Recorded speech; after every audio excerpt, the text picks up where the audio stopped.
o professor Dênio Mariz. Dênio Mariz é doutor em Ciências da Computação pela UFPE, mestre em Ciência da Computação pela UFPB, especialista em Informática na Educação pela UFMG e bacharel em Ciências da Computação pela UFPB. É professor e pesquisador do Instituto Federal da Paraíba, IFPB, onde leciona na graduação e na pós-graduação em Informática. Atualmente está cedido para a Secretaria de Ciência e Tecnologia da Prefeitura Municipal de João Pessoa, onde exerce o cargo de diretor de Projetos de Tecnologia e Inovação. O professor Dênio ministrará palestra intitulada aí Projeto Code, Ensino de Programação para todos os alunos das escolas municipais de João Pessoa. Um projeto super interessante, super inspirador, na qual estamos muito honrados em receber. Por favor, professor.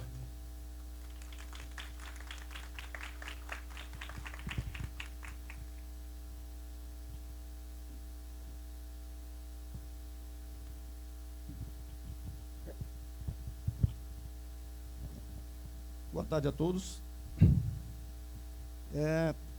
Antes de tudo, eu queria agradecer a coordenação do IX, Marisa, parabenizar a organização do CSBC, sempre muito trabalhoso, o pessoal do Instituto Federal dando uma força boa aí, e dizer que eu sou da casa, eu sou do Instituto Federal, sou pesquisador e professor lá quase há 30 anos, então assim, eu comecei muito novinho. E a minha formação é em ciência da computação, tá?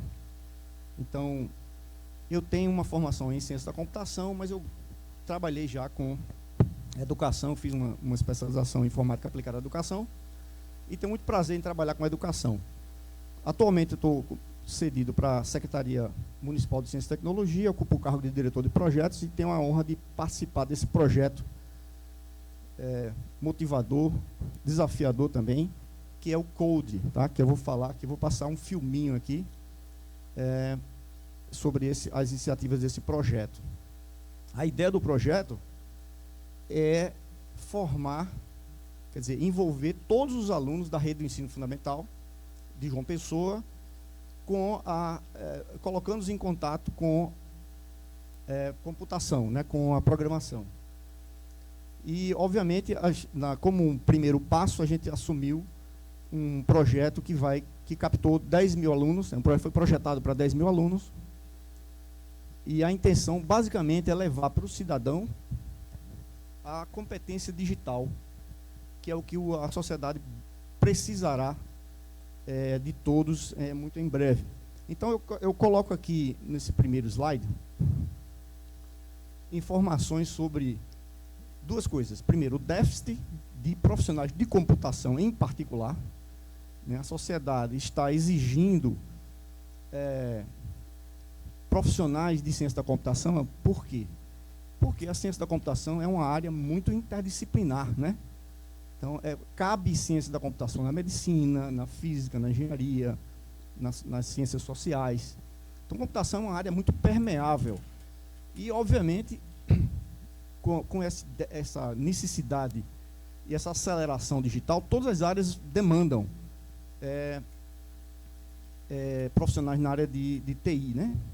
Agora, essa segunda observação aqui é bem mais instigadora, digamos assim, porque aqui ela diz o seguinte: nos próximos 5 anos serão criados 150 milhões de novos empregos na área de tecnologia no mundo. E até 2030, 77% de todos os empregos do mundo vão exigir habilidades digitais. Isso foi uma pesquisa feita pelo Fórum Econômico Mundial e revela para a gente a seguinte informação: se você não preparar as crianças, os jovens, rapidamente, eles vão chegar em 2030 sem poder participar de 77% desses empregos. Então, o que é que a gente precisa? Formar um cidadão desde o começo, dando a ele habilidades digitais para ele poder participar do mundo nos próximos anos. Então, se você fizer a conta direitinho, até 2030 a gente tem 6 anos e meio. É mais ou menos a conta de um aluno que entra no 6º ano do fundamental, vai para o 7º, 8º, 9º, entra no ensino médio, 1º, 2º, 3º, e sai mais ou menos em 2030. Então, se a gente não fizer nada hoje, em 2030, haverá esse déficit também social, né? Ok, então, começamos a pensar em alguma coisa. E aí tem um embasamento muito forte desse estudo da Unesco. É um estudo que já tem mais de 10 anos. Aliás, tem 10 anos. 9 anos, na verdade. É um estudo que a gente estudou esse paper, né? E a gente viu várias vantagens de você introduzir um ensino baseado em tecnologias móveis. Por exemplo, um tablet, um computador, um laptop. Então você tem várias coisas, vários conceitos aqui interessantes. Então, aprendizagem continuada, esse lance de você ter uma aprendizagem formal e não formal, comunicação, aprendizagem individualizada, que é uma tendência que está se falando muito no mundo hoje, você tentar personalizar o ensino. Não é fácil por causa da escala, né? Então tem vários benefícios aí. São 13 benefícios que a gente olhou e tenta espelhar, mesmo considerando que isso já faz 10 anos. Então, com base nisso, como é que a cidade, como é que João Pessoa, como é que os órgãos de governo podem contribuir com uma educação inovadora, né, que consiga colocar o jovem no cenário internacional, nesse mundo permeado pela tecnologia? Então, o que é que a gente fez? Analisamos o que a Secretaria da Educação Municipal tem feito nos últimos anos, em termos de equipar, de criar infraestrutura, de criar escolas conectadas, né? É uma iniciativa que já vem há alguns anos. Então, a prefeitura fez investimento pesado e comprou 13 mil Chromebooks, que são laptops simples, mas muito funcionais, e distribuiu para os professores. As escolas também receberam. São 3.500 Kindles, 41 mil tablets para alunos. Todos esses tablets são conectados, ou seja, tem um chip 4G. Também investiram na parte de computadores na administração, access points, né, para hotspots e Wi-Fi nas escolas. Criaram espaços Google, como eles chamam, que são espaços de compartilhamento de tecnologia, com telas interativas, ou seja, houve um investimento, né? Contas, software também, né? Você vê que eles investiram fortemente numa suíte que ajudasse a parte administrativa das escolas nessa parte de ensino remoto. Então, há um investimento, e aí a gente pensou, vamos pensar em alguma coisa que dê mais utilidade ainda para esses equipamentos, né, para essa iniciativa. E aí pensamos num projeto chamado Code. Quem é da área de computação, imagino que todo mundo aqui tem um pé nisso, sabe que Code, né, é o nome que a gente dá para programa, código-fonte, codificação. E aí o termo aqui foi codificar para desenvolver. E aí a ideia é levar para os alunos o ensino de programação, tá? O ensino de programação como um componente curricular, complementar, opcional, tá? Por enquanto não é obrigatório, e visando contribuir para a competência digital desses alunos. Então, o que é que a gente quer? Competência digital, inclusão digital e preparação para as demandas que a gente falou aqui no início, né, que vão vir as demandas do mercado e da sociedade. O Code foi pensado baseado em algumas justificativas, ou seja, dá para a gente embasar isso muito fortemente na literatura. Então, por exemplo, aprender resolução de problemas e com algoritmos é amplamente reconhecido como eficaz e valioso para os estudantes. Então, estudos, papers, né, a gente não queria ficar só nos papers, vamos botar isso para funcionar. Outra coisa, existe um vasto suporte científico para a aplicação de um modelo de pensamento computacional em vários níveis escolares. A gente estava muito preocupado em saber se a nossa abordagem ia funcionar bem com o ensino para crianças do ensino fundamental. na faixa de 13, 14, 15 anos. Mas há estudos que embasam que os resultados são fantásticos. Outra coisa, estudos comprovam que é uma experiência joia, legal.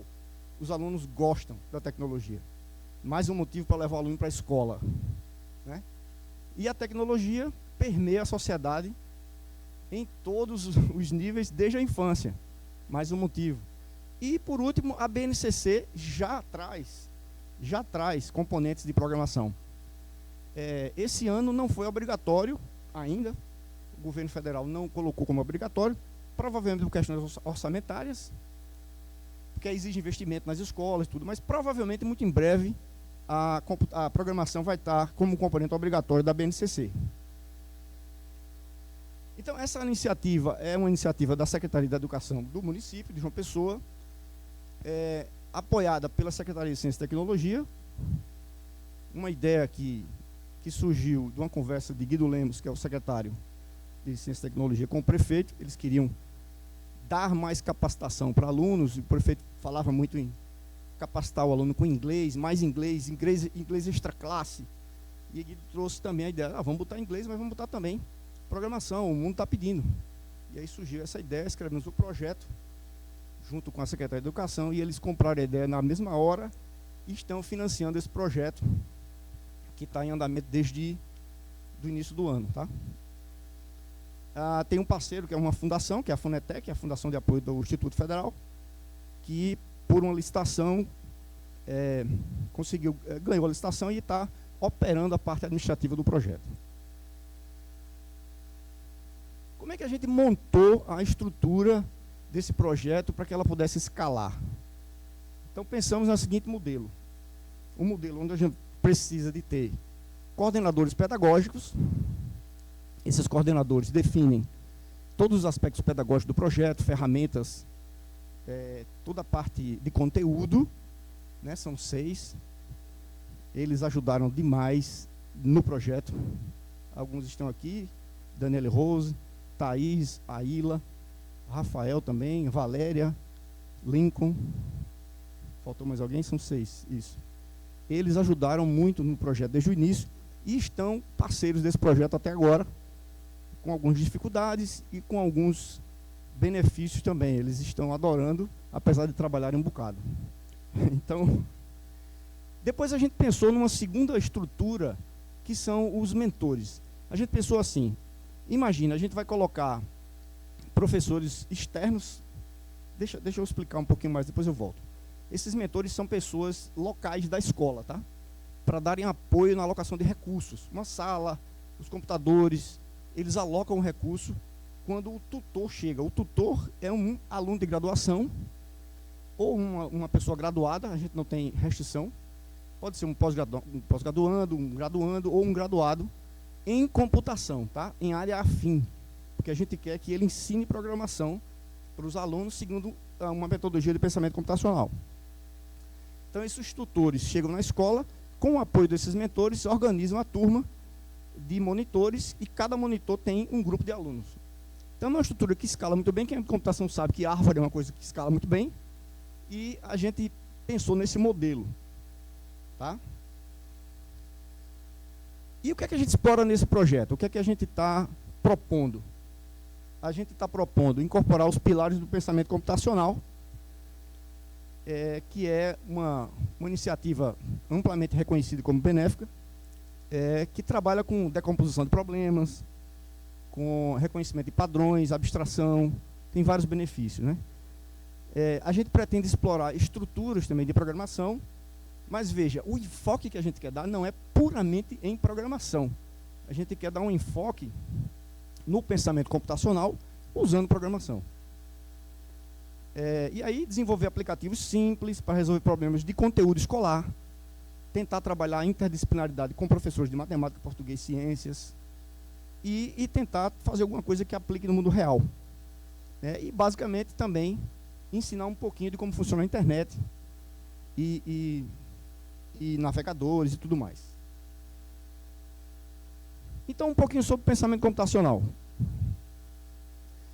Então, assim, muitas pessoas acham, pelo termo, né, ao contrário de que todo mundo possa pensar, o objetivo do pensamento computacional não é induzir os estudantes a pensar como um computador. A ideia do pensamento computacional não é essa. Ao contrário, ele quer capacitar, né, fazer essas pessoas serem capazes de abordar problemas de forma eficiente, organizar um plano estruturado para a solução de um problema e, eventualmente, usar um computador para isso. Ou seja, se ele é capaz de formular alguma solução com a clareza suficiente e de maneira sistemática, de maneira suficientemente sistemática para ensinar um computador, então está ótimo. Se ele conseguir ensinar o computador como se faz uma coisa, o computador automatiza. Então, essa é a ideia. Então, alguns elementos do pensamento computacional. Então, ele desenvolve habilidades, busca atitudes, abordagens, né, baseado em consertar coisas, criar coisas, depurar, corrigir erro, fazer a perseverança, porque tem muita tentativa e erro também, e espírito de colaboração. Então, tem vários perfis explorados nessa parte do pensamento computacional, mas não vou detalhar muito aqui, porque eu tenho esse outro slide aqui, que fala um pouquinho mais dos benefícios do pensamento computacional nesse projeto que a gente está explorando. Então, primeiro, habilidade para resolver problemas. Então, pensar de forma estruturada e lógica para resolver problemas complexos. O pensamento computacional explora isso. Você pode aplicar isso em qualquer área da sua vida. Mesmo que não seja na escola, mesmo que não seja resolvendo um problema de cunho matemática, né, você pode usar na sua vida. Outra coisa, capacidade de raciocínio abstrato. O raciocínio abstrato é uma das estruturas mais complicadas e difíceis de trabalhar como criança. Mas o pensamento computacional ajuda nisso. Entender conceito abstrato, né, coisa que você não consegue palpar, é uma das coisas mais difíceis. Aprendizagem colaborativa, né, explorar colaboração, ajudar a desenvolver habilidades sociais, né, aquele nerd que não fala com ninguém, fala com o Projeto Code.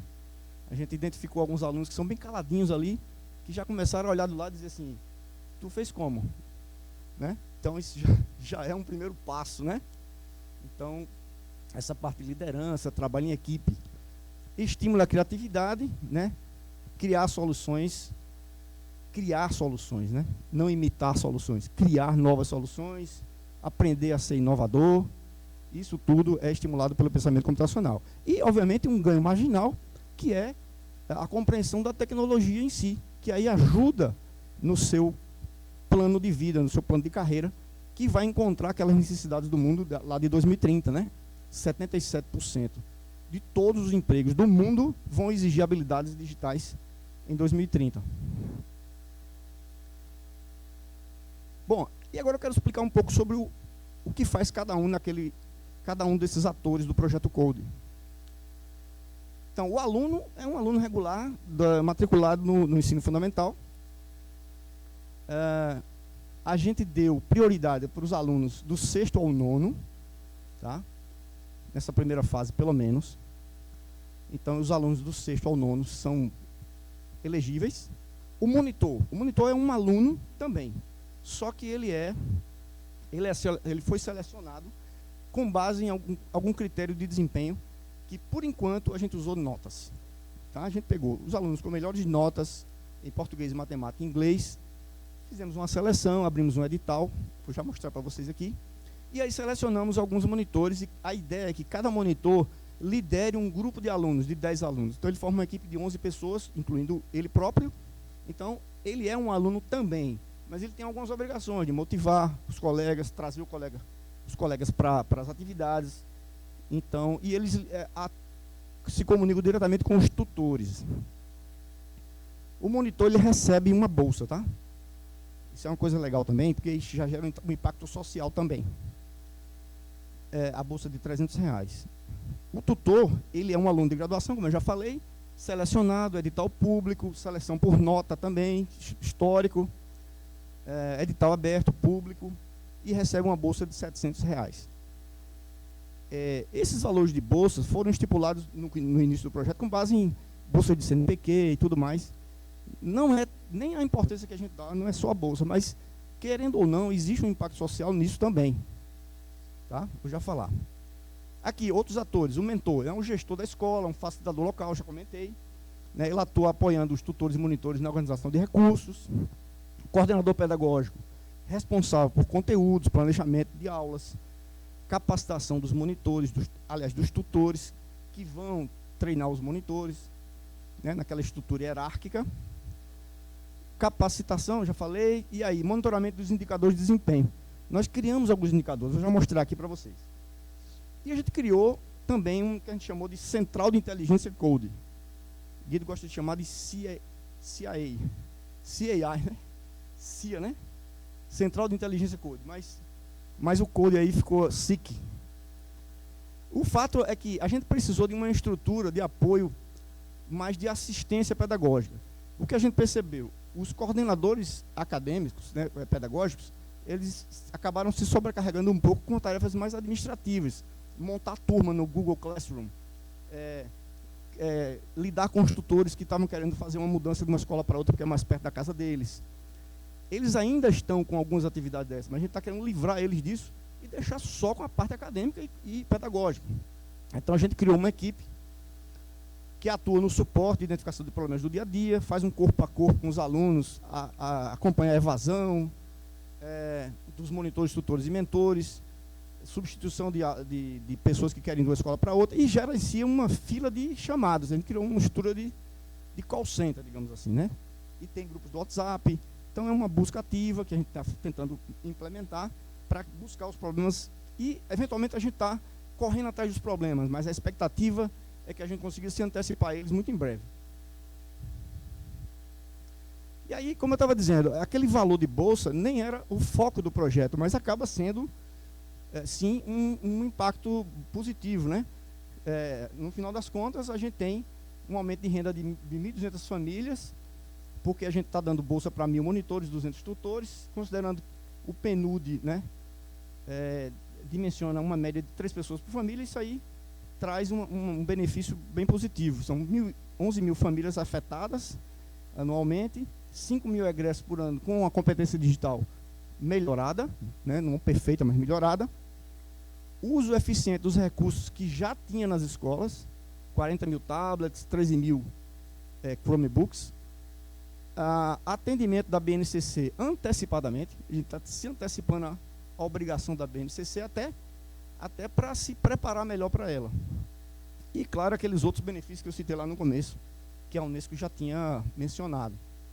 A gente criou alguns indicadores de desempenho, né? Como um projeto planejado, a gente quis começar a medir algumas coisas desde o começo para poder avaliar a sua time series, né? A sua série temporal.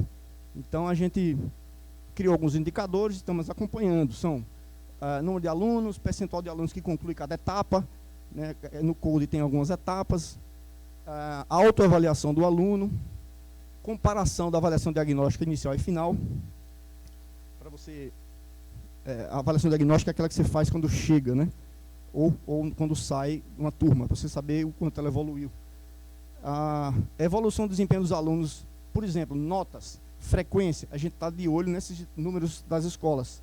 Os sistemas de controle acadêmico da Prefeitura, da Secretaria Municipal de Educação, tem esses registros, obviamente, e a gente pretende começar a lidar com esses números e fazer uma série histórica para acompanhar se o Code está dando algum resultado positivo ou negativo em alguma coisa, né? Então, espera-se que o aluno se motive mais na escola. A gente não sabe se vai melhorar a nota, a gente não sabe se o aluno vai ter mais frequência, se vai diminuir a evasão, a gente não sabe, mas a gente quer medir.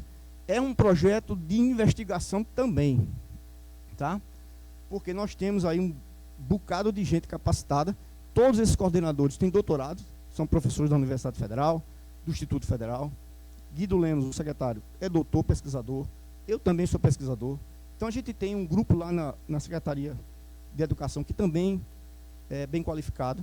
E aí o que é que a gente quer? A gente quer estudar isso, a gente quer fazer um processo de investigação, tá?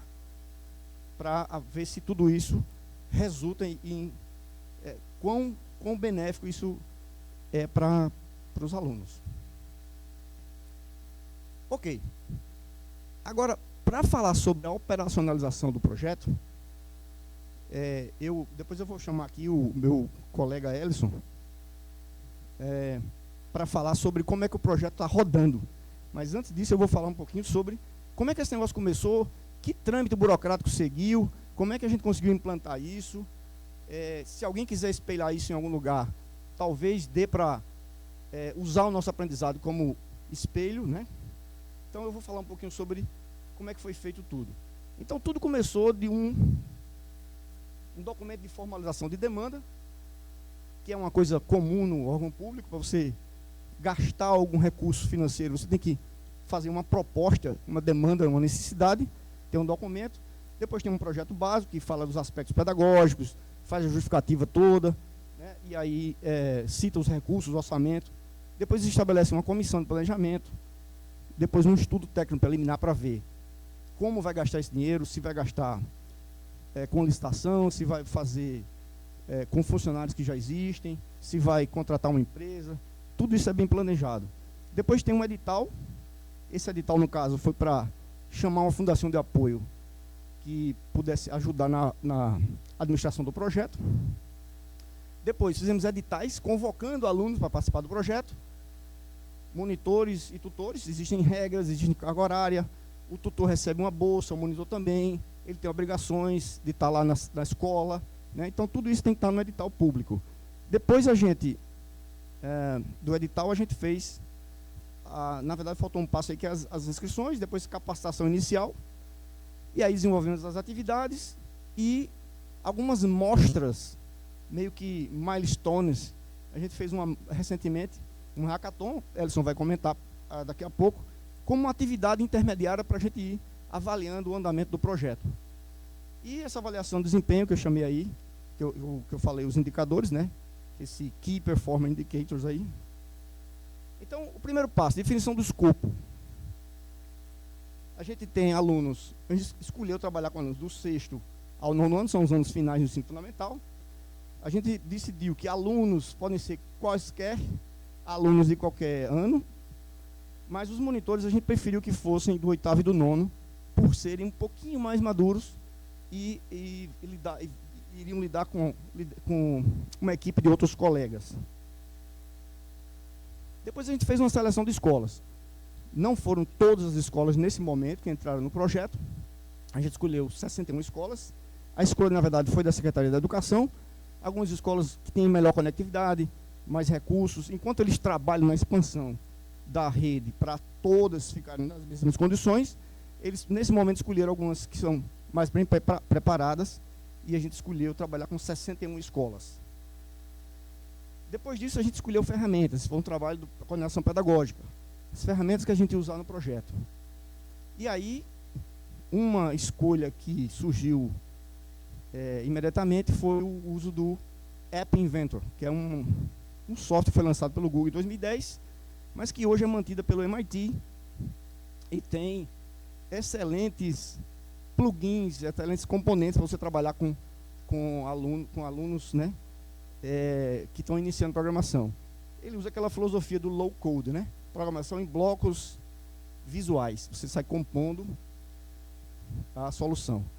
E como ferramenta de apoio, porque é um projeto que lida com atividades híbridas, a gente tem momentos presenciais e momentos remotos, a gente usou a ferramenta Google Classroom, que é o pacote lá que já estava disponível na Secretaria da Educação, né? Eles compraram a licença, então são 60 mil licenças, se não me engano.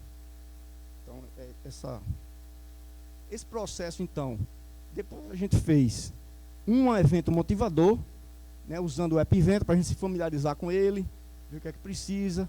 Aproveitamos esse evento que organizamos ano passado, em novembro, para fazer uma oficina com o App Inventor, já para a gente ganhar um know-how, para a gente se familiarizar com a ferramenta, ver como ela funcionava. Foi um sucesso maravilhoso. Todo mundo gostou de participar dessa oficina. E depois a gente abriu os editais, aluno, monitor e tutor, com regras claras para o projeto, como é que funciona, como é que se inscreve, quanto é a bolsa, quais as obrigações, né? Tudo que um edital tem. E aí abrimos um site, o site dá esse apoio, é lá que a gente publica resultados de seleção, regras do projeto, né? Todas as chamadas de vagas são feitas lá. Recentemente fizemos um cadastro de reserva para tutor. A gente percebeu que tinha alguma evasão nos tutores, por quê? Acaba o semestre, o tutor muda de horário na universidade. O tutor é um graduando. Então ele muda a grade de horário dele. Ele diz, eu não posso mais na quarta tarde agora, porque apareceu uma aula. Quero ir para uma outra escola, alguma coisa assim. Então a gente criou um cadastro de reserva para ajudar essa transição e substituição. E aí o formulário de inscrição online também, tudo online. Isso ajudou bastante. Cada ator, né, tem o seu formulário, o aluno, o monitor e o tutor. Aí toda essa parte de publicar resultados, teve uma seleção, né, teve um processo de processamento de resultado, seleção dos alunos e tudo mais. Essa parte aqui é do monitor. Aqui as vagas que a gente preencheu. Você pode perceber aqui, esse aqui são 61 escolas, né? Manhã, tarde, total. No final de tudo, a gente ofereceu 10 mil vagas e a gente teve 6.455 candidaturas, ou seja, aprovamos 6.455. Na verdade, teve mais inscrições, né? Por exemplo, as pessoas se inscreviam como monitor, mas era do 6º ano. Não pode, monitor só pode ser do 8º e do 9º. Então, teve muita matrícula, muita solicitação que era para monitor, mas que, quando o monitor não era, digamos assim, legitimamente selecionado, ele passava a ser automaticamente um aluno. Tá? Então, oferecemos 10 mil vagas, tivemos 6.455 preenchidas. Tá? Em função das vagas de monitor e aluno, a gente dimensionou a quantidade de monitores que precisava e a quantidade de tutores, considerando aquela hierarquia. Né? E aí, a Funetec, que é a fundação responsável por operacionalizar o projeto, se encarregou de fazer a contratação dos monitores e dos tutores. Não há necessidade de contratar aluno, que ainda vai pagar o aluno. Mas o monitor recebe uma bolsa, então ele precisa de um contrato. E o tutor também. Tá? Os coordenadores também têm um contrato. A questão fizemos tudo de forma digital. E a gente adorou ter feito isso dessa forma, mas a gente também teve alguns problemas. Imagine, por exemplo, o pai de um aluno que não sabe o que é um e-mail. Mandamos um e-mail para ele com um contrato do filho dele. Então a gente teve que lidar com algumas coisas também desse tipo. Então, apesar de ter acelerado muito por um lado, por outro lado também a gente teve muito aspecto manual para lidar com esses alunos, né, com os pais dos alunos.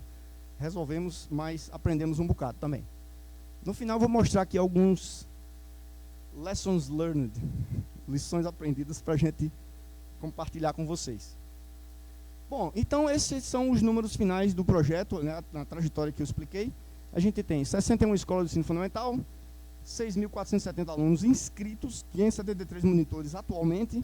Existe um turnover aí desse grupo de monitores. Cada monitor tem uma equipe, a gente fez questão de colocar. Cada monitor tem 10 alunos, e aí são 573 equipes. 140 tutores, graduandos ou graduados, 6 coordenadores que eu já citei, que a gente não deixa de agradecer o trabalho deles, porque sem eles isso aqui também seria muito complicado de fazer. E 6 assistentes pedagógicos, que a gente chamou de Central de Inteligência Code, para dar esse apoio de busca ativa, de buscar essa parte de substituição de tutores, né? E é quem está dando apoio. Essa iniciativa foi pós-início do projeto. A gente não planejou essa central de inteligência dimensionada do jeito que a gente precisou dimensionar. A gente achou que precisava de uma pessoa, mas no dia a dia a gente aprendeu que precisava de mais gente. E aí a gente colocou uma equipe formal para isso. Bom, agora eu quero mostrar para vocês como é que o projeto está rodando. Eu quero fotos das escolas, explicações de como é que está dando certo. Eu quero convidar aqui meu colega Elison Dutra. Elison é da Secretaria de Educação do município e tem a honra e o trabalho de coordenar a prática da execução do projeto Code. Ou seja, é ele que tirou do papel e colocou na escola. Então, queria apresentar aqui Elison, queria que você explicasse para a gente como é que esse negócio está rodando. Como é que o código está rodando? Como é que o Code roda? Beleza? Vamos lá. Meu nome é Elison Dutra, sou formado em administração pela UFPB e especialização em tecnologia da informação, comunicação e educação também pela UFPB, tá? Então o Code está rodando, né? Esse projeto que o Guido junto com o prefeito de João Pessoa bolaram numa mesa de reunião, convenceram a secretária da Educação a participar do projeto e conquistou 6 grandes doutores da UFPB e do UFPB para fazer parte da equipe pedagógica desse grande projeto junto com o Dênio, né? E aí a gente está. Vocês viram lá toda a parte do Code, né? Toda a parte burocrática de fazer edital, né? Chamamento público, desenhar o projeto em si, como o Dênio bem explicou aqui, e toda a parte científica por trás do Code. Então o Code ele nasce sim de maneira científica, de maneira pensada, de maneira estruturada, né? E por isso ele toma esse gigantismo. Então aí a aula inaugural do Code, aí nós estamos com os 573 monitores que o Dênio falou anteriormente, e começou um grande desafio. Como trazer para um espaço único, aí aconteceu no sábado, tá? 573 alunos monitores de 61 escolas do município de João Pessoa, naquele mapa que vocês viram anteriormente, né, em zonas periféricas da cidade, às 8 horas da manhã, para participar de uma aula inaugural que a gente chamou de aula de inspiração, ou seja, seria o ponto de largada, né?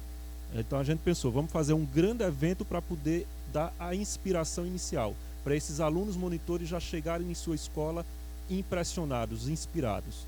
E aí começa o Code com essa grande aula inaugural. São crianças do 6º, 7º, 8º e 9º ano, pré-adolescentes e adolescentes, né? Então são crianças que não tinham acesso, não sabiam o que era uma conta de e-mail, apesar da gente estar num mundo bastante digital, mas a gente está levando cidadania digital para esses meninos. É cidadania digital, e isso me emociona, Guido, quando ele fala muito bem, né? Você está desbravando uma porta de conhecimento para crianças de 11 a 17 anos. Que elas tinham uma conta institucional, porque quando o aluno em João Pessoa ele se matricula, ele já recebe uma conta de e-mail institucional. Mas ele não sabia nem que tinha isso. Não sabia nem como acessar seu e-mail institucional. Não sabia nem para que servia o e-mail institucional. Então, quando a gente começa a rodar o Code, a gente vai encontrando vários desafios, vai vendo que o Code ele vai desbravando várias coisas que eram necessárias. Então, o pensamento computacional começa a fazer muita diferença na vida dessas crianças, né? Então, aí a aula inaugural, após a aula inaugural, eles foram para a sala de aula, onde os tutores já estão mostrando a ele o AP Evento, né? Que o Dênio falou, já é a primeira aula. Então, na primeira aula, a gente queria já fazer o primeiro aplicativo. Então, esse era o grande desafio. Vamos já fazer com eles o primeiro aplicativo, né? Eu queria só trazer aqui a outra imagem. Observe o olhar de cada criança dessa, o olhar de empolgação e de animação que eles estão, né? Fala muito o semblante deles, né? Essa outra turma, no mesmo evento da aula inaugural, nós pegamos 573 monitores, dividimos em 14 salas, tá? Então, cada monitor desse, quando ele chegou no evento, ele já sabia para qual sala ele iria. Nós pegamos vários ônibus, foram mais de 25 ônibus do município, pegando esses alunos em escolas polos na região. Então, nos ônibus ele já recebia, olha, quando você chegar lá, você vai estar em tal sala após o evento. Então, ele já sabia em qual sala ele estaria, com qual monitor ele ficaria e tal tutor. Então, o evento foi muito fluido, a gente fez tudo de maneira muito bem pensada e organizada. E eu trouxe essa imagem para mostrar a vocês a presença feminina no Code. Então, a gente tem bastante meninas participando como monitoras do Code. É assim um percentual bastante expressivo.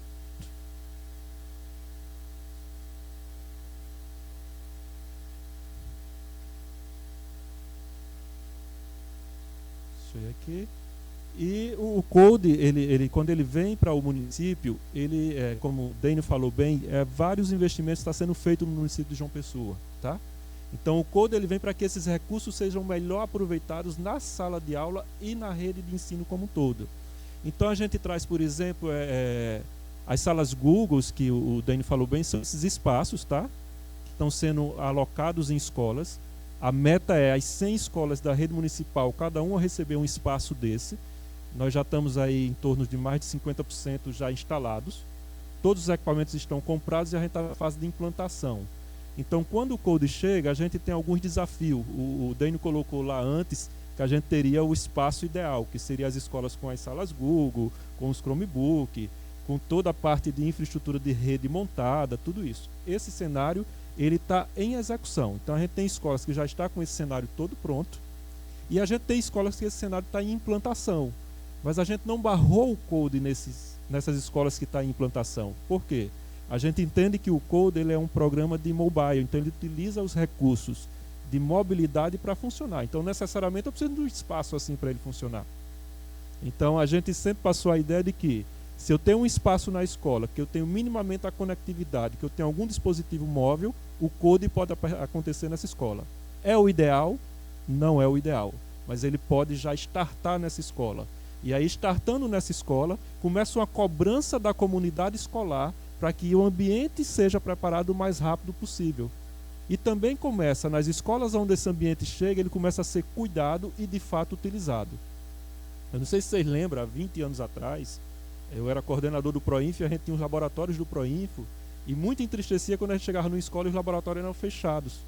Sequer se tinha acesso a esses laboratórios, era de cadeado, o diretor da escola não dava acesso para os professores, e era um investimento gigantesco que o governo federal junto com os estaduais e os municipais faziam, mas boa parte desses laboratórios fechados e até hoje viraram sucata, né?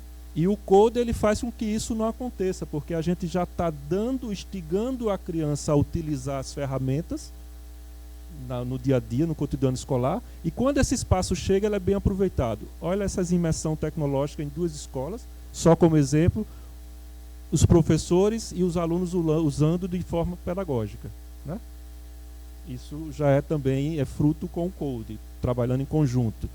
Ali são, ao fundo onde tem ali sala Google, ali são projetores interativos, que estamos em cada uma dessas escolas tem um projetor interativo, né? Os Chromebooks, que o Dani falou, todos com touch, tá? Cada escola ela recebe um carrinho desse de Chromebook, com 35 Chromebooks. Esse carrinho ele permite o armazenamento seguro desses equipamentos, o carregamento rápido, simultâneo deles, não precisa carregar um a um, carregam todos de uma única vez. Um carrinho desse, eles recebem, por quantitativa, a cada 200 alunos, um carrinho com 35 Chromebooks. Então, uma escola com 600 alunos, ela recebe 3 carrinhos desses. Isso faz com que eu tenha mobilidade na escola. Necessariamente, eu não preciso de um espaço Google, eu posso usar os Chromebooks numa sala de aula, como está ali o exemplo do Oscar de Castro. Então, o professor pega o carrinho de Chromebook, leva para a sala de aula e lá ele desenvolve a atividade dele utilizando ferramentas computacionais, né? E ali é um professor polivalente, ele não está ensinando programação, ele está usando os recursos na sua prática pedagógica, né? E aí o Code, ele utiliza também dessas ferramentas. Aqui a gente tem o canal JP Edu, que eu falei para vocês, são mais conteúdo educacional. Aqui onde eu tenho vários tutoriais, são feitos por equipes da secretaria, vídeos pensados com dicas de uso de ferramentas, né? Por que a gente criou esse canal? A gente viu a necessidade, a dificuldade dos alunos, dos professores, dos gestores, né? Como é que eu acesso o meu e-mail institucional, como é que eu reseto uma senha, como é que eu uso tal recurso, né? Então, isso aí é tudo complementar, né? E ali, a título de informação, a Lego Educator, porque nós falamos no Code que nós lá adiante, o Dani falou que nós pegamos o app Inventor do MIT, né? E aí, quando a gente foi ver para pegar o Lego, que não seria Lego, qual seria o kit de robótica que nós iríamos utilizar, depois de muito estudo, a gente viu que a Lego ela também utiliza a ferramenta de programação por blocagem, por bloco. Então a gente disse, então vamos casar para poder a gente estar andando de forma estruturada.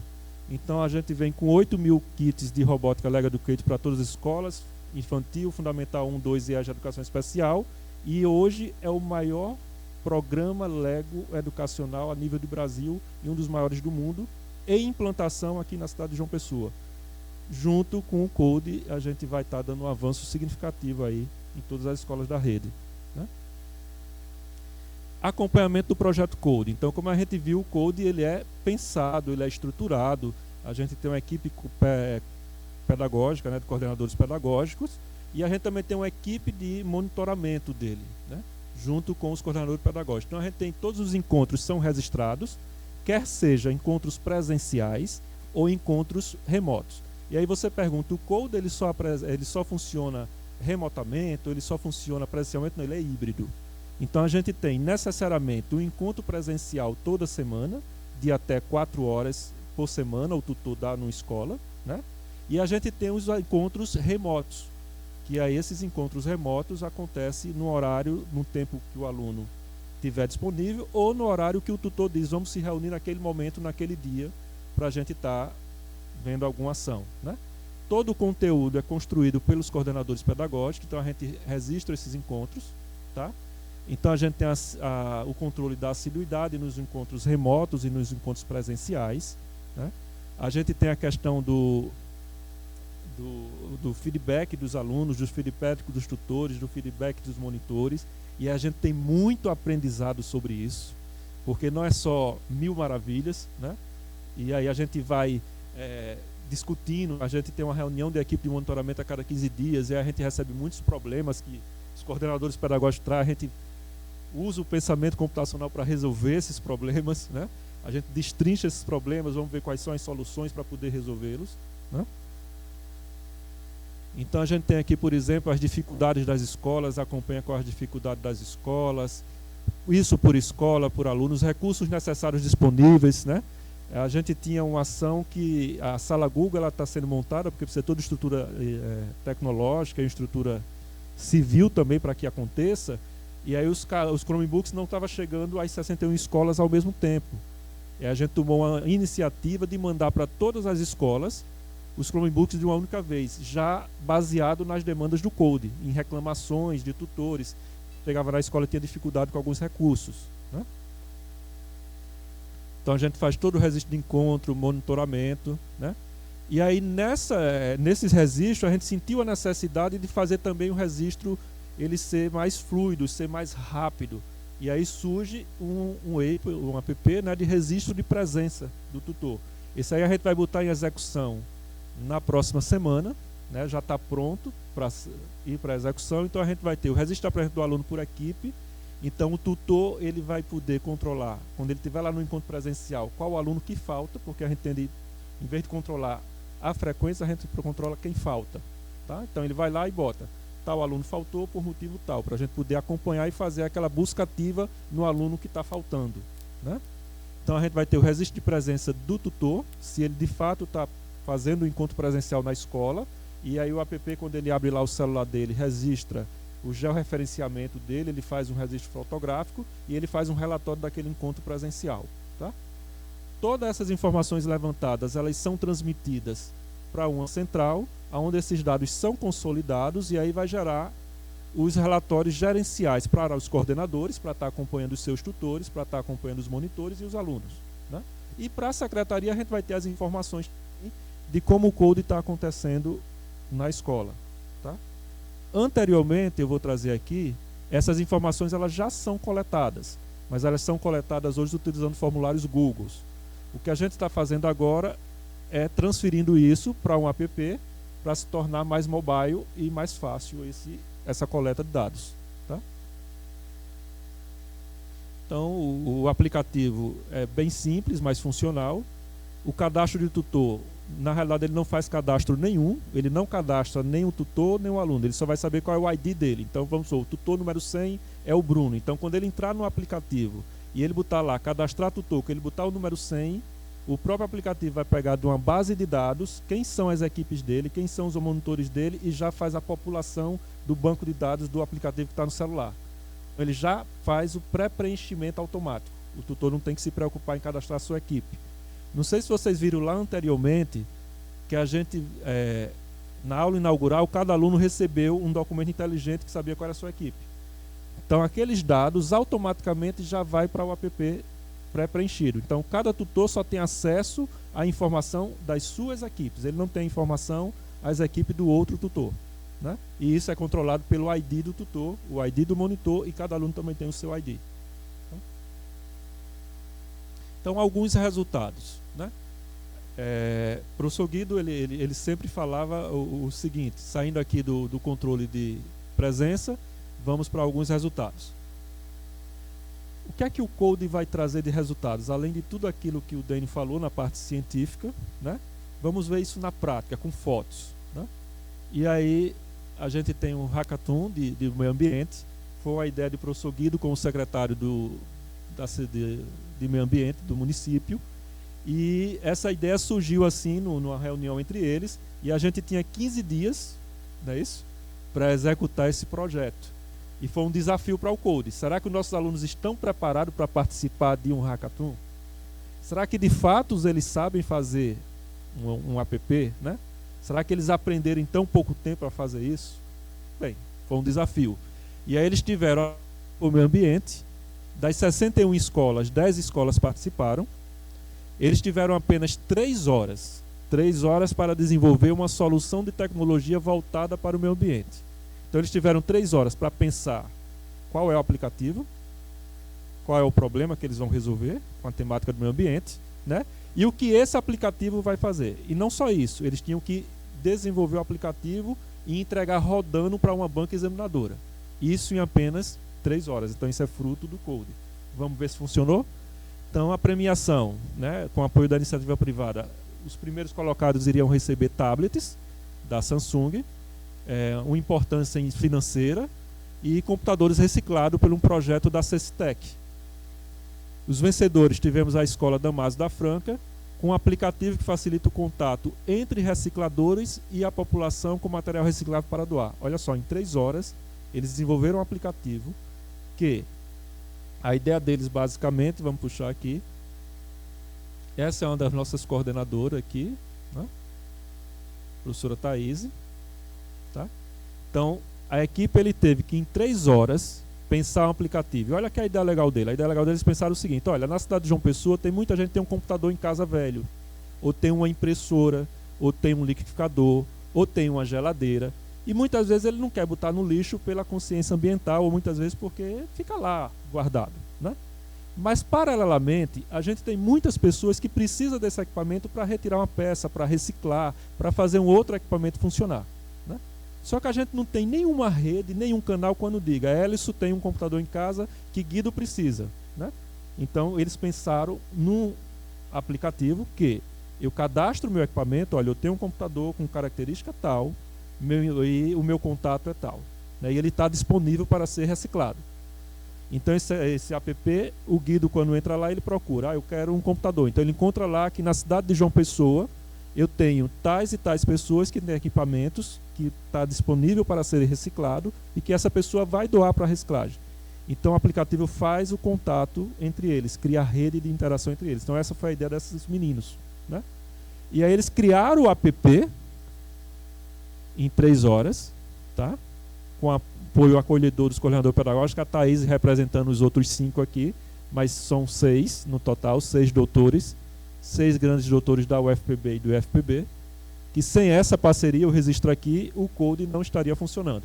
Sem a parceria do IFPB e da UFPB. E eles apresentaram o aplicativo, tá?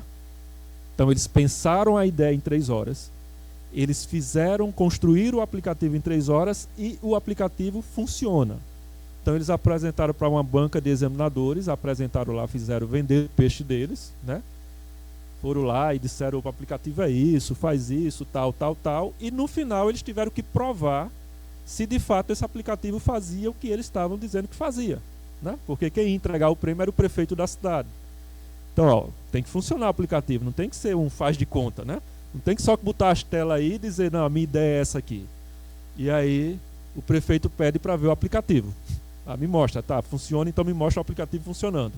E esse aplicativo, de fato, ele mostraram, testaram, funciona. Lógico, em 3 horas não tira os bugs e tudo aquilo que a gente sabe, mas a ideia em si, eles montaram lá o que a gente chama de maquetezinha, né? Então fizeram a maquete, fizeram a boneca do aplicativo. Ganharam um tablet, outros ganhadores, tutores ganharam tablets. E aqui outros talentos reconhecidos e premiados, porque nós não só tivemos um aplicativo, nós tivemos 10 aplicativos construídos, né? E dos 10, tivemos os 3 primeiros colocados. E isso com apenas 45 dias de execução do Code, né? Se a gente for contar os dias, 45 dias. Foi nos apresentado um hackathon. Quando o Guido colocou na reunião, eu fiquei calado e disse, não, ele tá louco, né? Após 45 dias, ele já quer aplicativo como resultado. Vamos tentar, vamos fazer. Então aí, tá aqui o aplicativo reciclando, as telas dele, tá? Então, inclusive com controle de login, eles pensaram controle de login, de usuário, eles pensaram de mandar e-mail para a pessoa para poder validar o seu acesso, eles fizeram tudo, né? Então aqui, cadastrar o produto, tirar a foto do item que vai reciclar, qual o tipo de produto, a descrição, o endereço e o telefone para ligar, para fazer a rede de contato para reciclar materiais. Tivemos outro aplicativo também. Teve outra equipe que foi denunciar maus tratos ao meio ambiente. Eles pensaram, não tem denúncia de maltrato ao animal? Por que a gente não tem denúncia de maltrato ao meio ambiente? Uma árvore que está sendo maltratada, uma árvore que está, né? E eles criaram esse aplicativo. A ideia deles foi retirar, quando a pessoa vê algum espaço do meio ambiente sendo maltratado, retirar a foto desse espaço, fazer o georreferenciamento dele, cadastrar e encaminhar imediatamente para a prefeitura, ou seja, um link para a prefeitura, com a denúncia para a SEMAN, né? Então essa foi a ideia dessa outra equipe. E aí, lições aprendidas, eu chamo aqui o Dênio para a gente, né, falar um pouco sobre as lições aprendidas. Esse é um pouco do Code. É um projeto maravilhoso, é um projeto de, eu diria assim, de dignificação humana, né? Ele é um projeto de cidadania digital. Ele dignifica crianças e adolescentes. A gente está inserindo eles de uma maneira muito proativa, muito linda, né? E a gente está evitando, né, que 5.600 e poucas crianças daqui a 5 anos estejam fora de um mercado de trabalho promissor, que é o mercado que a gente está vendo hoje, né? A gente tem um desafio grande, né? A inteligência artificial já está aí em vários hardwares, né, já funcionando em vários aplicativos, em várias profissões, né? E a gente precisa ter alunos que tenham o pensamento computacional, não porque eles vão fazer computação necessariamente, mas porque o pensamento computacional vai muito além da computação, como o Dênio falou muito bem. Então o que a gente está fazendo aqui é um projeto muito amplo, é um projeto de inclusão social, é um projeto de inclusão digital e é um projeto de cidadania. É um projeto que não é feito sozinho, precisa de muitas mãos, né? Como o Dênio falou bem, a gente, no decorrer do processo, houve a necessidade de criar uma central de inteligência, né? Houve a necessidade de ter reuniões de monitoramento a cada 15 dias, né? Então, várias outras necessidades foram se fazendo necessárias para que o projeto rodasse de maneira 100%, mas ainda é necessário muito mais. Então, as lições aprendidas, Dênio, compartilho contigo, vou passar. Bom, primeira lição aprendida, pode começar, Dênio. Bom, a primeira lição foi entender que os dados que são guardados sobre os alunos, os pais dos alunos, né, os responsáveis, eles precisam de manutenção constante, né? Então a gente percebeu que ao mandar um e-mail, né, uma carta, qualquer coisa, um telefonema, muitas vezes o arquivo, né, a informação lá no sistema de controle acadêmico estava desatualizada. Isso já movimentou a Secretaria da Educação a ter um procedimento para atualização desses dados, né, com mais frequência. Esse foi o primeiro aprendizado, né? O segundo grande aprendizado é a comunicação antecipada para os pais, né? Ou seja, a gente, quando lança o Code, a gente conversa com os alunos, mas não houve uma conversa com os pais, explicando o que é o Code, o que é que o seu aluno vai fazer no Code. Então, esse é um outro grande aprendizado, a comunicação antecipada para os pais, né? Esse lance do e-mail, lembra que eu falei, né? Os contratos foram mandados por e-mail, usando uma plataforma digital. Então, a gente não conseguiu a abrangência que gostaria quando a gente fez isso, porque, por um lado, foi fantástico usar esse mecanismo automatizado e digitalizado, mas, por outro, eu falei, tem aqueles pais que não conheciam a tecnologia, não sabiam usar e-mail, esses deram um pouquinho mais de trabalho, né, Edson? Isso. Outro grande aprendizado, a gestão da escola parceira do projeto é igual a resultados, muitos resultados. Quando a gente pensou o Code, lá vocês viram aquela árvore, a gente pensou lá o mentor, né? E aí o mentor, ele não se fez presente em várias escolas, porque a gente estava com as salas Google ainda sendo instaladas nas escolas. E o mentor, ele vai quando tem a sala Google.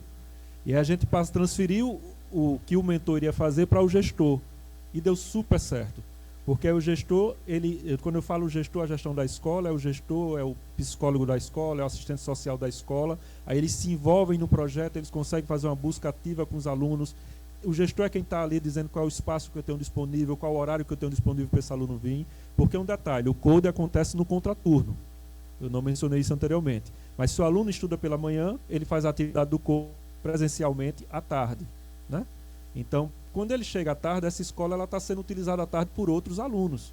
Então, tem que ter um espaço disponível para eles se encontrarem dentro do ambiente escolar.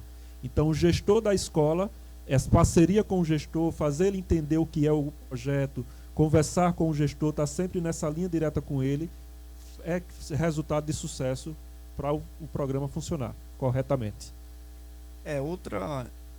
Outra empecilho foi algumas escolas que estavam em reforma durante as férias, que a reforma acabou atrasando um pouquinho, e a gente teve que contornar situações onde o tutor ia para a escola, ainda o ambiente não estava preparado e tudo mais. Mas coisa que a gente aprendeu, já está contornado, mas deu um trabalho, né, Elson? Isso mesmo. Foram selecionadas 61 escolas, são todas as escolas do Ensino Fundamental 2, né?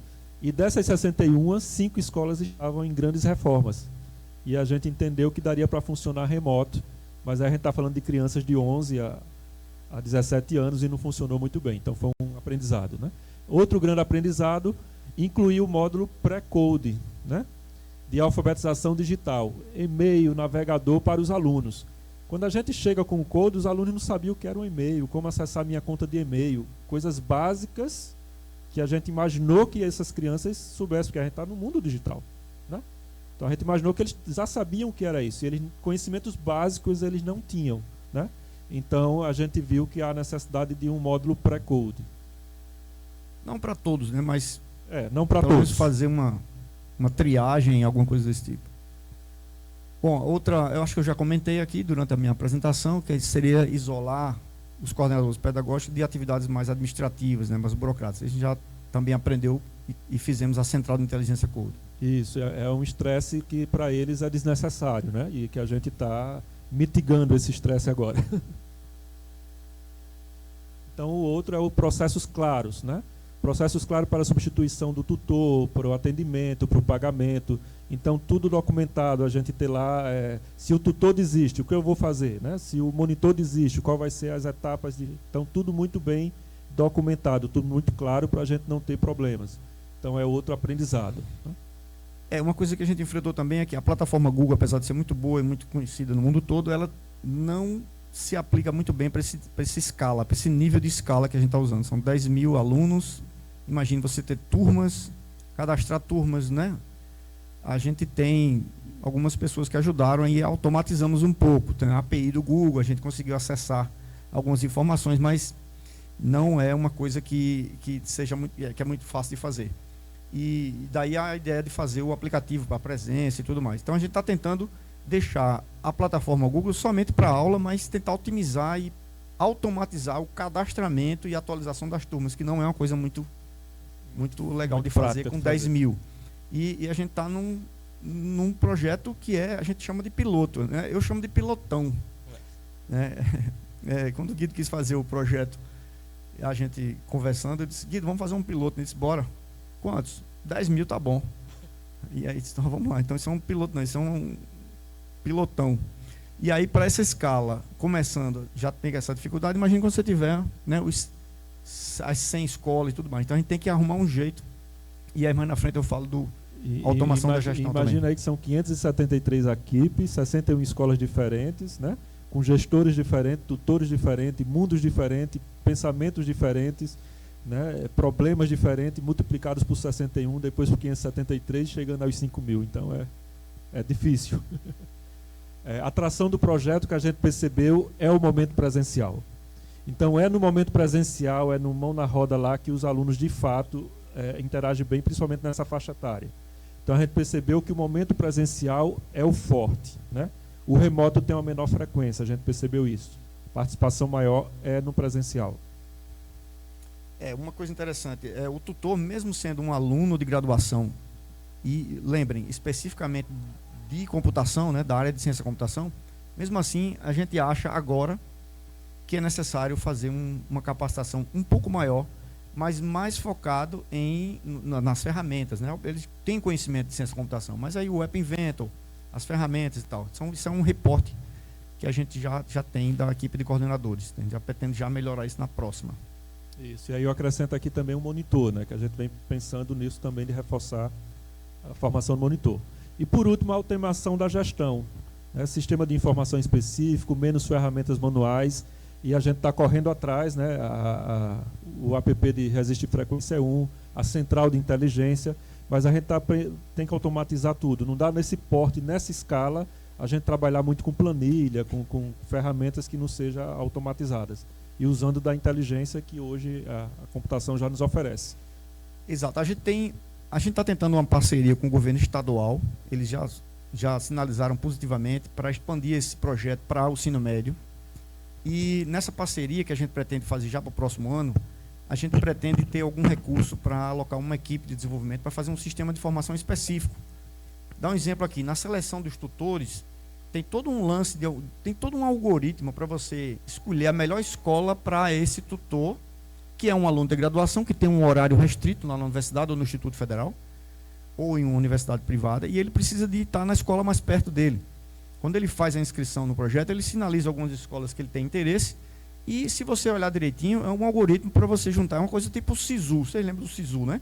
Você cadastra qual é o curso que quer, tem 3 rodadas, você vai se classificando. Então, o sistema de seleção para um tutor do Code é parecido com o SISU, porque ele lança a escola que ele quer, que é a mais perto da casa dele, mas a nota dele não deu. Tem um outro que tem uma nota maior, uma avaliação maior, que está na frente, então pegou a escola. Então, teria que ser um processo em 2 rodadas, pelo menos, sei lá, 3, como é o SISU, para a gente fazer uma seleção mais otimizada. Porque se você alocar a escola que está mais perto do tutor para ele trabalhar lá, você reduz a evasão, né? Porque você já otimiza o processo. Então, precisa de sistemas de informação específicos para esse projeto. O projeto está criando várias demandas, a gente tem que resolver. Isso mesmo. A gente tem a problemática também da alocação do monitor, porque o monitor necessariamente ele é no contraturno, mas ele não pode todos os dias da semana. E aí a gente tem que alocar os horários dos alunos nas equipes, então tem várias demandas que, para fazer manualmente, demanda muito tempo e que o algoritmo facilitaria bastante, né? Então, esses são os aprendizados. E a equipe Code, formada pelo professor Guido Lemos, né? O professor Dênio, professora Thaís, professora Ayla. Guido, me ajuda aqui, professor Lincoln, professora Daniele, Valéria, professora Valéria, Rafael. Né? E Rafael. E a equipe da Ciência da Educação agradece. Obrigado, pessoal. A plateia muito seleta, né? Obrigado pela atenção. E a gente fica à disposição para compartilhar qualquer experiência. A gente tem todos os documentos, processo licitatório, o projeto, né, os documentos que forem necessários para você tirar esse projeto do papel dentro de um órgão público, que tem todo um trâmite processual. Então a gente tem essas informações, tem algumas experiências para compartilhar. Se tiver interesse, entre em contato conosco, a gente terá o maior prazer. Obrigado a todos. Obrigado. Obrigado, professor Dênio.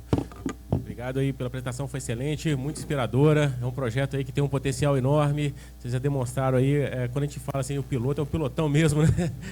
E impressionante como em tão pouco tempo vocês já conseguem mostrar resultados tão impressionantes, né? O pessoal, os alunos na prática já resolvendo problemas, aí, criando aplicativos. Fantástico.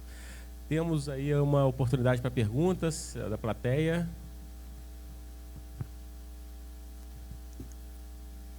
Vamos começar lá no canto.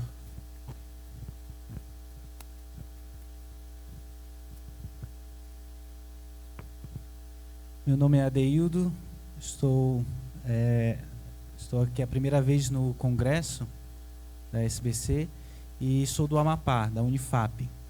E fiquei muito feliz de ver o projeto que vocês desenvolveram e assim, eu fico imaginando, assim, deu bastante trabalho, isso é certo, como todo projeto, mas seria interessante ver, seria interessante apresentar esse projeto para as outras secretarias, né, de tecnologias de cada dos municípios, dos estados, e seria interessante deles ver esse projeto, porque olhando para o meu estado seria maravilhoso ver essa iniciativa, né? Só que, assim, esse é um comentário, mas eu gostaria de perguntar duas questões que está, assim, ficou para mim, eu não cheguei a visualizar bem. Primeiro, o senhor falou a respeito do desenvolvimento do aplicativo, que pudesse cadastrar, o acompanhamento dos monitores ali, e eu queria saber se foi uma equipe de desenvolvimento contratada ou se foi pela universidade, os professores. E, atrelada a isso, também com relação à aplicação dos alunos, a plataforma que foi utilizada para que os alunos pudessem desenvolver de uma forma hábil ali, né, em tempo hábil, para poder entregar e ter esse resultado maravilhoso que vocês apresentaram. Eu vou responder sobre o aplicativo Frequência e compartilho para a Daniel responder sobre outro aplicativo. O de presença foi desenvolvido por equipe própria da Secretaria da Educação, né? E ele foi validado pelos coordenadores. A gente compartilhou com eles um piloto e eles fizeram algumas críticas, os professores que eu falei aqui, e após as críticas dele a gente fez a melhoria no aplicativo. Então foi desenvolvido em parceria com os coordenadores e com a equipe de desenvolvimento própria da Secretaria. Com relação à divulgação do projeto em outras secretarias, em outros municípios, eu tive a oportunidade de ir em São Luís, no mês de abril, teve um encontro nacional de cidades inteligentes e a gente foi convidado a apresentar esse projeto lá. E foi um tempo bem resumido, meia horinha só, eu mostrei o projeto, eles também ficaram, elogiaram o projeto, então eu compartilhei material já com a Prefeitura de Belo Horizonte, a Prefeitura de São Paulo, que entraram em contato. Recentemente eu fiz uma palestra aqui em Cabedelo, que é uma cidade regional metropolitana aqui de João Pessoa, também divulgando o projeto. Guido já recebeu também contatos de outras pessoas. Então a gente pretende divulgar esse projeto muito bem, realmente é importante, mas é um projeto que começou esse ano ainda, então talvez a gente consiga resultados melhores no final do ano. Na verdade, não é nem resultado melhor, é conseguir avaliar melhor, né? E divulgar isso com mais propriedade, com mais documentação. Com relação aos aplicativos que foram feitos, lembre que aqui foi um resultado de um evento intermediário que a gente fez para testar a capacidade dos alunos, né? Eles usam o aplicativo App Inventor, né, que é um software disponível na plataforma do Massachusetts Institute of Technology. O nome já é imponente, né? Então, lá no site do MIT, você baixa esse aplicativo, está disponível em várias línguas, português do Brasil, inclusive. E a gente usou esse aplicativo, quer dizer, esse suíte de aplicativos, porque ele tem um módulo de desenvolvimento e depois ele joga o app para o tablet ou para o celular. Então, essa é a plataforma que a gente está usando. Aquele aplicativo que foi desenvolvido foi um evento de desafio, né, para os alunos, que resultou naqueles dois aplicativos do meio ambiente. E a gente já entrou em contato com a secretaria, com a Enlur, que é a empresa de resíduos, né, de coleta de resíduos aqui, e ele já ficou interessado. Inclusive, o secretário do meio ambiente também está querendo já abrir um outro projeto, tipo um startup, um spin-offzinha, com bolsas para desenvolver esse aplicativo de uma forma mais completa, né? Então, assim, só respondendo. Então, o aplicativo que foi desenvolvido foi um evento de hackathon, né, que a gente desenvolveu, e a ferramenta é o App Inventor, a base. Só lembrando que essa palestra está sendo gravada e vai ficar disponível no YouTube. Aí você pode compartilhar lá na sua cidade. Show de bola. Olá, boa tarde. Meu nome é Tiago, certo? Gostei bastante do projeto que vocês estão fazendo. Eu vou tentar elencar 3 perguntas, certo? A primeira, vocês falaram que os tutores são alunos de cursos de tecnologia, computação, informática, afins. Eu queria saber, eu não li o edital, certo? Pode estar no edital essa informação, mas eu queria saber qual o semestre que o aluno está cursando que vocês aceitam. Porque se vocês querem propor pensamento computacional, é uma coisa mais lá para frente, de terceiro a quarto semestre, para o aluno tentar aquele estar bem maduro na cabeça dele, certo? E também para passar para os outros alunos, certo? A segunda é sobre porque vocês não procuraram saber outro ambiente virtual de aprendizagem, como o Moodle, que é um ambiente de código aberto, certo? Temos a exemplo o IMD aqui, ele pegou o Moodle, ajeitou todinho conforme eles precisavam. Vocês falaram que estavam com problema com o Google, né? O Moodle poderia ser uma saída, certo? E está aqui no IMD, em Natal, eles modelaram para o jeito que eles queriam, porque é código aberto e já tem toda a questão pedagógica intrínseca dentro dele, certo? E outra, como motivar os alunos para serem tutores com esse valor de bolsa, tendo em vista que a gente tem evasão de alunos para o mercado de trabalho para ganhar vezes mais, certo? Isso não foi um aprendizado não para vocês já, certo? Só era isso, obrigado. E parabéns, certo? Isso tem que ser aí mostrado, como um amigo falou aí, para o mundo afora. Obrigado. Eu vou responder a segunda pergunta, que é a pergunta da plataforma Google, e vou deixar as outras duas com o professor Dênio. A plataforma Google, na realidade, nós contratamos a Google, 60 mil contas Google Plus, né? Então, cada professor nosso ele tem acesso a uma conta, e como a gente disponibiliza também para os alunos, porque a gente tem um e-mail institucional, todos os alunos têm um e-mail institucional. Então, a ideia de usar o Classroom foi justamente que a gente já tinha toda essa plataforma contratada e instalada, né? Com o uso do Code em escala, a gente sentiu essas dificuldades, e aí a gente vai automatizar com scripts, porque a gente tem como desenvolver alguns scripts para superar isso aí, mas que agora vai ser adiante que vai fazer isso. Por isso foi escolhido a plataforma Google. O Moodle não está descartado, não. A gente ainda pode usar ele em outras coisas ainda. Então, o projeto está no começo, né? O Moodle é uma plataforma fantástica porque ela é código aberto. Você pode, e tem contribuições fantásticas, você falou. A gente vai continuar estudando a possibilidade de usar outras ferramentas também. A pergunta 1 foi sobre a maturidade do aluno, em que ponto. No edital, e obviamente eu não esperaria que você tivesse lido o edital, claro. No edital tem dizendo assim, 2 disciplinas de programação cursadas. Seja qual for a universidade ou a faculdade, se você tiver 2 disciplinas de programação, e aí o nome da disciplina a gente avalia, linguagem de programação, programação 1, a gente tem ali um escopo ali que permite. Então, 2 disciplinas cursadas, está habilitado para participar. E aí, no treinamento de entrada, os coordenadores pedagógicos fazem um overview ali do pensamento computacional. Lembrando também que o próprio pensamento computacional está embutido ali nos projetinhos que eles propõem, né, nos conteúdos que os coordenadores elaboram. Então, no final das contas, o tutor, ele é bom, claro, que ele tenha o conhecimento mais forte sobre o pensamento computacional, mas isso está meio que embutido ali no conteúdo. E o treinamento reforça um pouquinho. Faltou alguma... Sim, o incentivo, bicho, é o seguinte, estamos lutando, né? O mercado é assim, você trabalha com advocacia, com medicina para fora, remoto, difícil, mas em computação você trabalha. Então você trabalha para a Índia, para o Canadá, para os Estados Unidos. Falou um inglesinho legal, $5.000, né? $4.000, salário mínimo na Califórnia.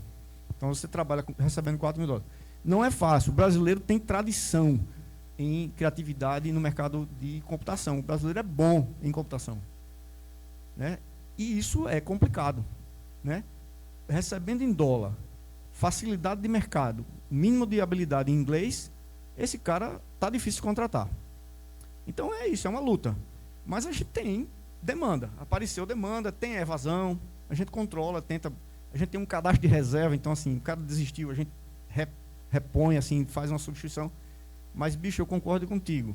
Fazer projeto de pesquisa com bolsa de 1.000 e poucos, 700, está complicado. Empresas que a gente conhece, startups que a gente conhece, estão com dificuldade de contratar por R$5.000. 5.000 está pouco para começar, recém-formado. Gente na universidade, no meio do curso, deixando o curso para trabalhar. Está complicado. A nossa, né? Primeira temporada do Code, né, o primeiro semestre, a gente teve uma evasão de 15% dos tutores. 15% desistiram porque tiveram outra oportunidade ou por questões de o horário acadêmico não coincidiu. Então você tocou numa ferida. Posso falar? Boa tarde. Meu nome é Igor. Eu faço computação no campus de Rio Tinto. Eu estou no 8º período, eu sou tutor do Projeto Code, junto com a coordenadora Aila, e também eu faço disciplina com a professora Thaís, de estágio 3, onde o meu curso é de licenciatura.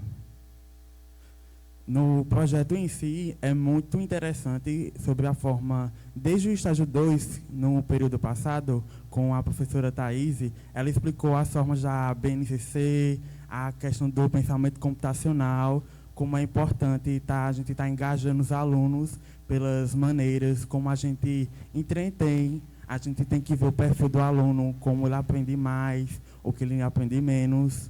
Um dos exemplos que eu tenho um aluno no Projeto Code, o nome dele é Raniel. Ele é muito inteligente, ele é bem caladinho, como posso dizer. Ele estava fazendo um aplicativo de tradutor, sendo que não está, por enquanto, na lista dos aplicativos. Ele fez o aplicativo e pediu para eu tirar uma dúvida. Tanto que eu estou ajudando ele por fora do projeto. Então, é uma experiência muito legal. Estou gostando muito do projeto. Tanto na questão da licenciatura, que eu nunca me via na questão da licenciatura, mas eu estou gostando muito da experiência. Eu quero agradecer a Ila e a professora Thaís pelo grande incentivo. A gente é que agradece a você por ser parceiro. Agradece a você pela sua parceria, tá? Porque o tutor é visto por a gente como um parceiro, tá? Obrigado demais pelo teu trabalho.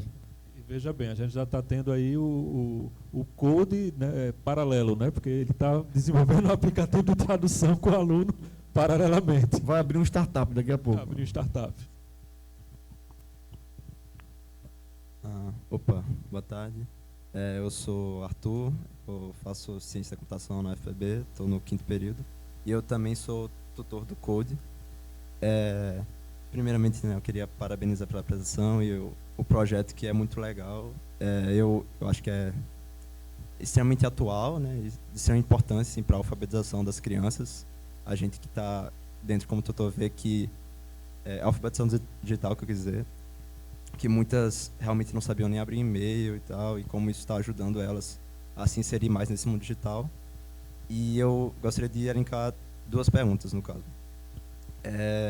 Com os resultados iniciais que vocês tiveram, agora que vocês tiveram desse estágio inicial do Code, vocês já estão planejando fazer uma ampliação para mais escolas e talvez para os próximos anos, né? Considerando também que você citou antes de inserir essa matéria como obrigatória no currículo dos alunos.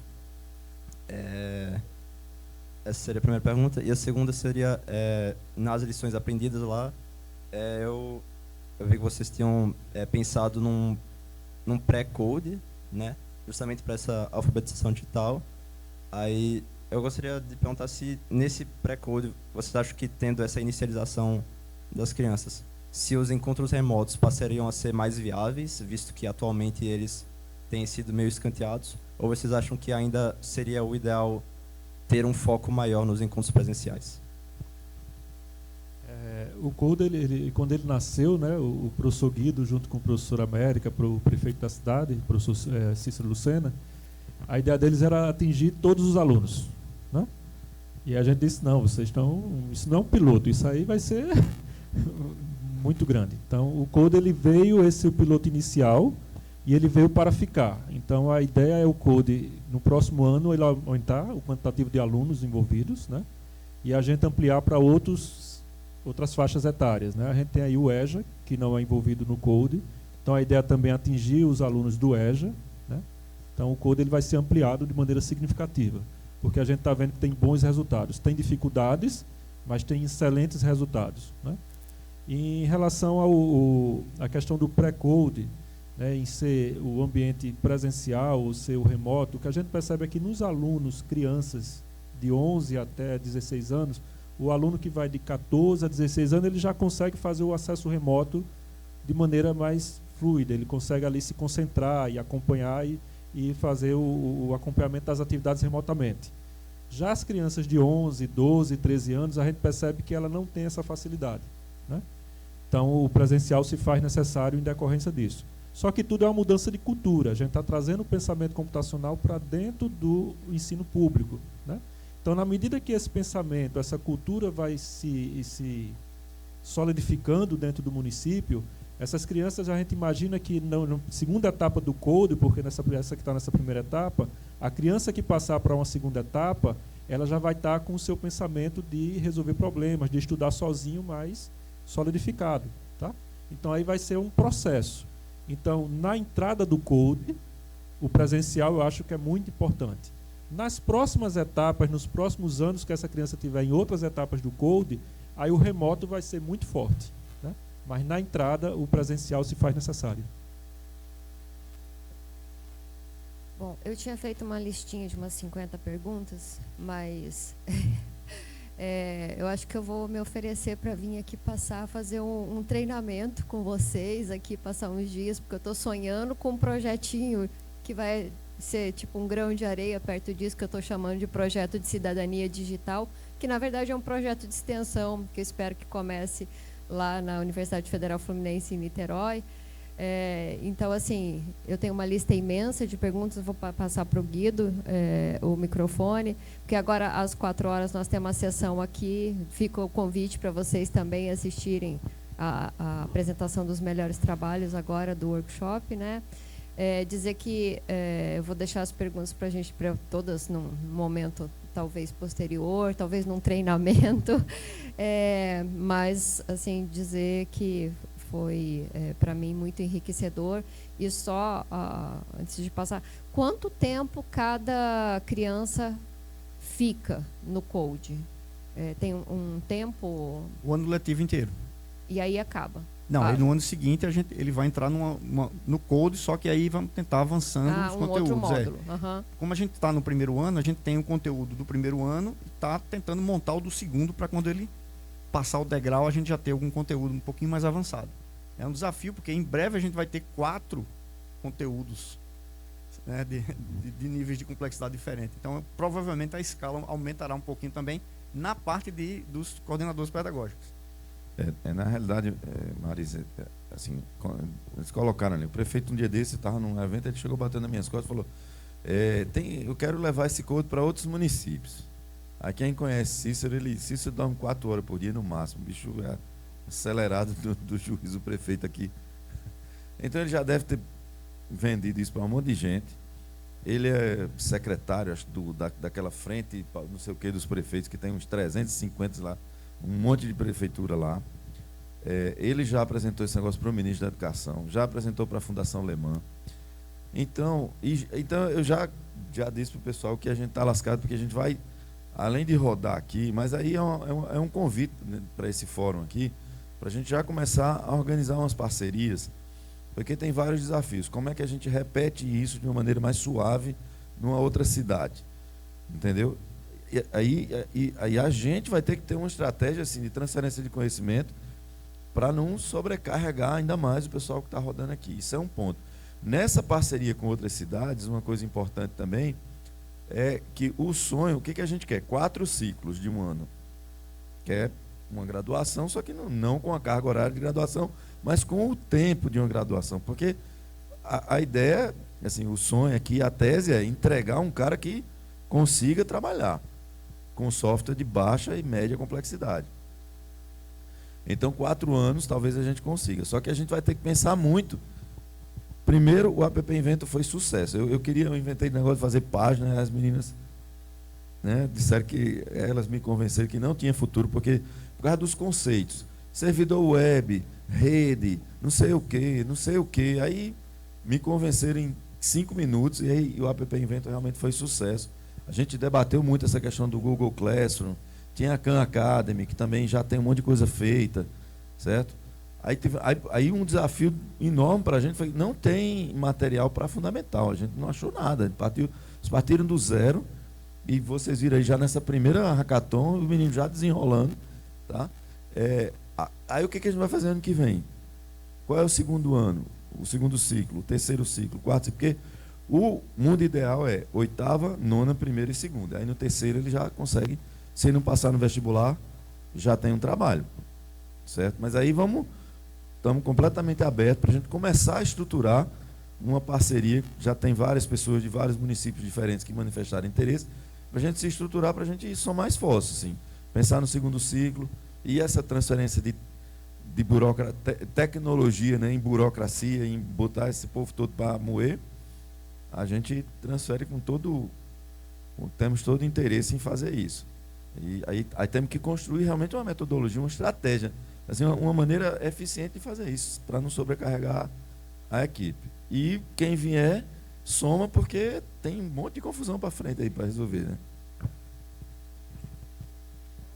Muito obrigada mais uma vez, eu e o Darlington, em nome aqui do workshop das implicações da computação na sociedade. Não poderia ter uma palestra que mostrasse uma implicação positiva maior do que o projeto. Então, obrigada, Dene, Wellington, Guido e a toda a equipe que está aqui, inclusive os tutores que vieram prestigiar. Então, quero agradecer mais uma vez e fico feliz que está no YouTube para a gente poder propagar, né? Então, convidar vocês também para ficar aqui. Amanhã, às 11 da manhã, nós temos uma mesa de debate que vai tocar um pouco nesse ponto, né, dos estudantes principalmente de computação, que tem essa disponibilidade de um salário alto. E então o tema amanhã é as novas tecnologias e como a universidade se reinventar para não se tornar obsoleta. Amanhã, 11 horas. E então vamos agradecer mais uma vez a todos. Muito gratidão por vocês terem vindo.